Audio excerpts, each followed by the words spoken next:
কোটি কোটি টাকার আস্ত লঞ্চ ও জাহাজ ভেঙে টুকরো টুকরো করা হয় এখানে।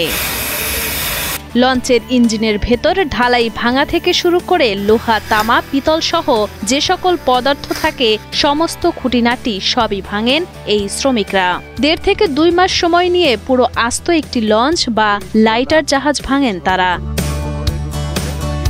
আর ইঞ্জিন ভাঙতে সময় নেন 5 দিন। 180 বর্গের ইঞ্জিন আছে, সব ইঞ্জিন আমরা ভাঙাচোরা করি। একটা জাহাজ ভাঙতে অন্তত প্রায় 1.5-2 মাস যায়, জাহাজ বানাইতে আরো বেশি যায়, অন্তত কমসে কম 6 মাস যায়। জাহাজের একটা বলক ফাটাইলাম, ইঞ্জিন ফাটাইলাম, লাইনার বাইর করলাম। মূলত পুরাতন ও বাতিল হয়ে যাওয়া লাইটার জাহাজ ও লঞ্চগুলোর বিভিন্ন যন্ত্রাংশ ভেঙে আলাদা করে সেগুলো আবার মেরামত করা হয়। পরবর্তীতে এই যন্ত্রগুলো নানান কাজে ব্যবহার করা হয়। জাহাজ ভাঙার এই পেশায় কেউ 40 বছর, কেউ বা 33 বছর, কেউ আবার 20 থেকে 25 বছর ধরে নিয়োজিত রয়েছেন। 33 বছর 3 মাস 33 দিন 3 দিন আমি অনেক ধরনের কাজ করতে পারি। যত লোহানারি, যত খোলামেলা, যত আপনি প্লেন ভাঙে যে অ্যাক্সিডেন্ট হয় সেটি। এটা জাহাজের ইঞ্জিন, পুরান জাহাজ বাতিল হয়ে গেছে, ইঞ্জিন ভাঙাচোরা এগুলা। জাহাজ বা লঞ্চের মেয়াদ শেষ হলে কিংবা পুরাতন জাহাজ কোম্পানি বিক্রি করলে সেসব জাহাজের যন্ত্রাংশ কিংবা ইঞ্জিন ভাঙার জন্য ঠিকাদারের মাধ্যমে এই শ্রমিকেরা জাহাজ ভাঙার কাজ পান। এরপর তারা সুবিধা অনুযায়ী নদীর তীরবর্তী কোনো খোলা স্থানে এই জাহাজগুলো ভাঙেন। ইঞ্জিন ভাঙা মানে ইঞ্জিন শেষ করে মানে আস্তা জাহাজ শেষ। চিটাগাং, কক্সবাজার, ঢাকা, মানে যে জায়গায় কোম্পানিরা ফোন দিব ওই জায়গায় আমরা এটা ভাঙাচোরা।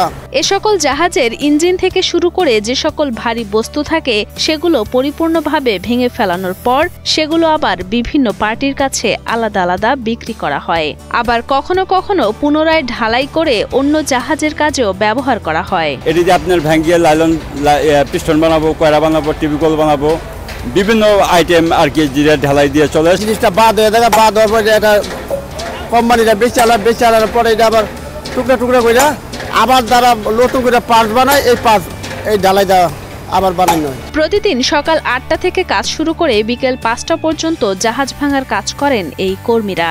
অনেক কষ্টের কাজ হলেও পারিশ্রমিক পান না সেই অনুযায়ী। মাত্র 7 থেকে 900 টাকা পারিশ্রমিক পান একদিনে। এই অল্প পারিশ্রমিক দিয়ে কোনো রকমে পরিবার নিয়ে চলেন এসব শ্রমিকরা। 700, 800, 900 দিনে খাটনি আন্দাজ পোষা নাই। 8টার দিকে দড়ি আসরে আইজান দিলে যাই 700, 800, 900 এরকম। এছাড়া কোনো ধরনের নিরাপত্তা ছাড়াই জাহাজ ভাঙার কাজ করেন এসব শ্রমিকরা। তবে কাজের সময় কোনো ধরনের দুর্ঘটনা ঘটলে কোম্পানি থেকে কোনো সাহায্য সহযোগিতা পান না বলেও জানান তারা। আমার কোনো নিরাপত্তা নাই, কোম্পানিরা 2 টাকা দেয় না। অ্যাক্সিডেন্ট হলে আমরা সবাই মিলে সবাই সবার দেখি।